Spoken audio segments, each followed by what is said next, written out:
Assalamualaikum warahmatullahi wabarakatuh. Anak-anakku yang saya cintai, saya banggakan, tidak apa-apa masih belajar di rumah, tapi materinya akan saya lanjutkan, yaitu sistem pernapasan pada manusia bagian yang kedua, melanjutkan yang kemarin.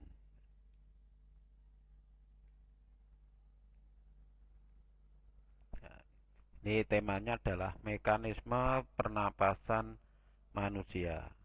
Pada saat bernapas ada dua mekanisme, yaitu satu inspirasi, yang kedua ekspirasi. Atau inspirasi memasukkan udara, sedangkan ekspirasi mengeluarkan udara. Mungkin di tulisan itu ada yang keliru, mungkin ya. Inspirasi dan ekspirasi kurang P ini. Pada saat melakukan mekanisme pernapasan terjadi kerja antara otot dada, tulang rusuk, otot perut, dan diafragma. Mungkin kita baru mengenal apa itu diafragma ya. Sebetulnya diafragma adalah otot yang terdapat di dalam rongga dada dan rongga perut. Di antaranya itu ning jero di dalamnya. Kalau kita perhatikan di sini, nah di sini ini dada yang atas, sedangkan sini adalah perut. Di sini ada otot, ya, otot yang membatasi ini antara perut dengan dada. Ini bagaimana mekanisme inspirasi? Udara masuk lewat hidung, kemudian diteruskan sampai ke paru-paru. Kebalikannya yang ekspirasi atau keluar, yaitu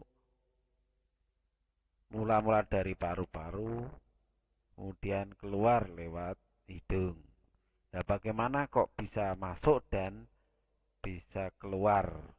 Yang berkontraksi itu apa? Nah, ini sebetulnya diafragma ini bisa berkontraksi, artinya bisa bergerak, naik dan turun. Kalau dalam keadaan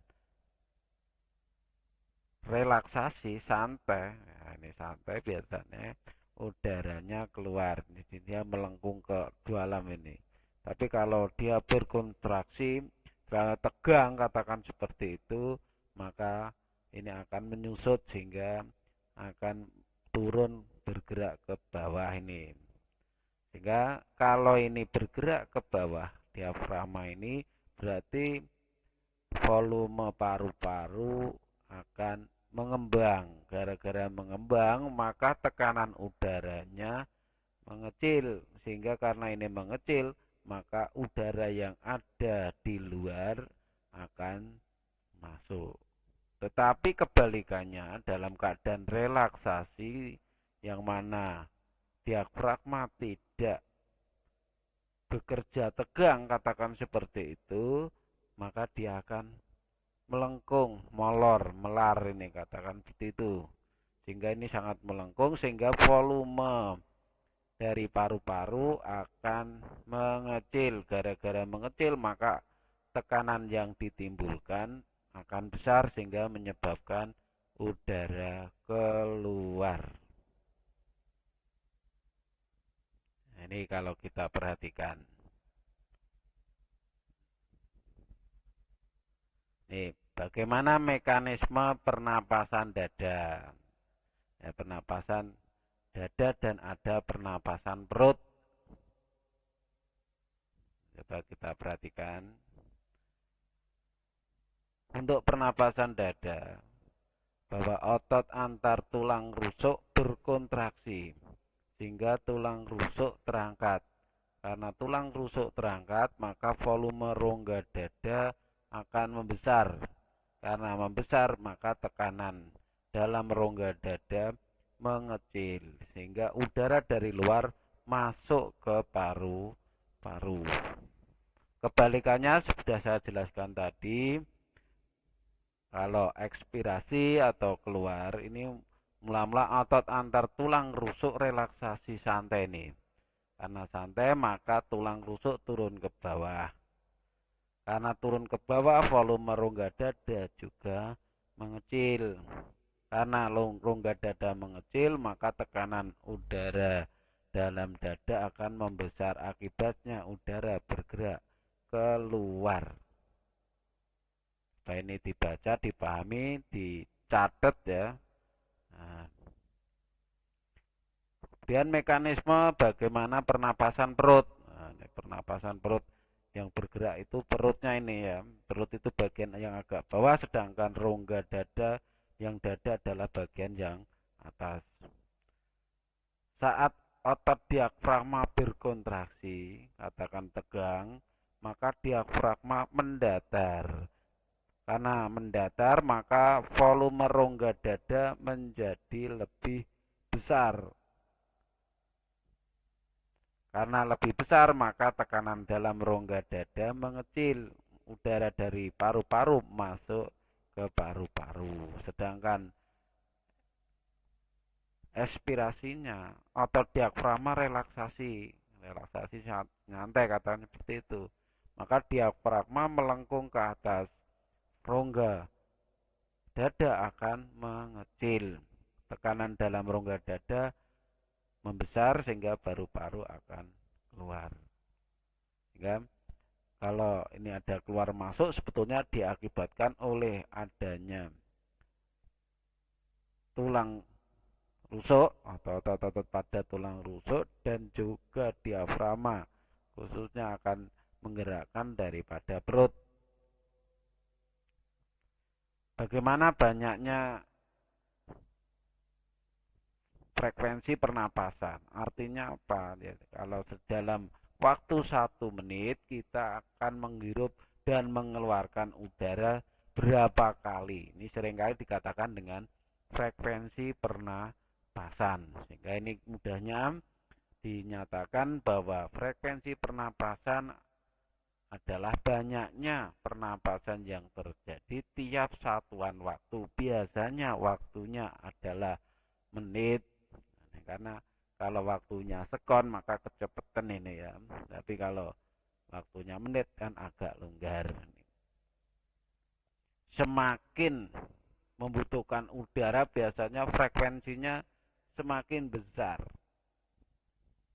Ini sebetulnya apa yang menyebabkan frekuensi pernapasan itu menjadi lebih besar?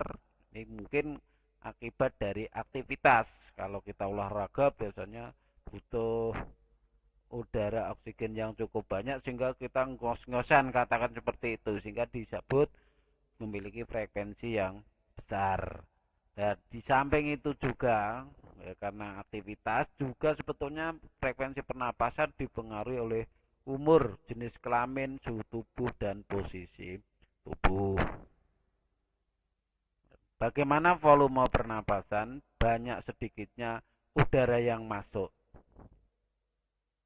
Ini sebetulnya kalau kita mengeluarkan udara yang sebesar-besarnya itu tidak selamanya udara yang ada di dalam paru-paru itu hilang semua, tapi masih ada yang tersisa, namanya udara residu. Kemudian kalau ke dalam keadaan biasa udara keluar masuk itu namanya adalah udara pernapasan. Kemudian ada udara seandainya kita nyedot terlalu besar, udara yang masih dapat dihirup lagi setelah inspirasi biasa, ini disebut dengan udara komplementer. Nah, tetapi kalau kita mungkin sudah mengeluarkan udara tetapi udaranya terus dikeluarkan semua, itu namanya udara cadangan.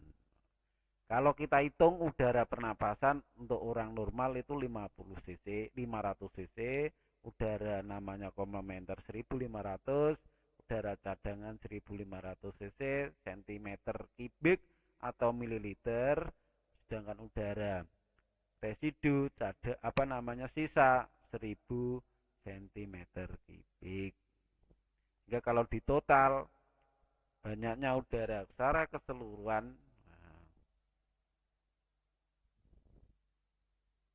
berapa kira-kira ya, kapasitas vital paru-paru, volume udara maksimal yang dapat dikeluarkan dari paru-paru setelah ekspirasi biasa.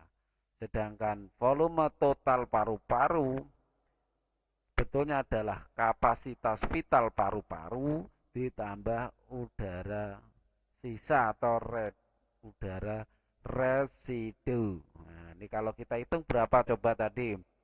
Nah, bisa dilihat, hitung UP berapa, UK berapa, UC berapa.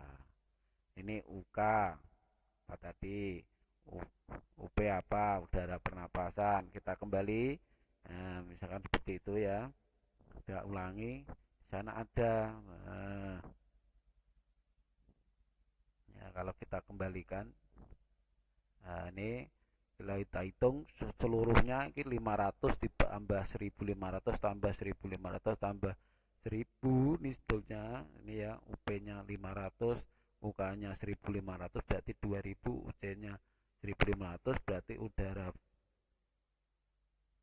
untuk namanya udara vital itu 3500 sedangkan yang total 4500. Ini kalau kita perhatikan seperti ini. Demikian ya, ini kira-kira penjelasan saya sedikit. Untuk tugasnya bisa dikerjakan sambil baca buku. Demikian dari saya akhiri. Assalamualaikum warahmatullahi wabarakatuh.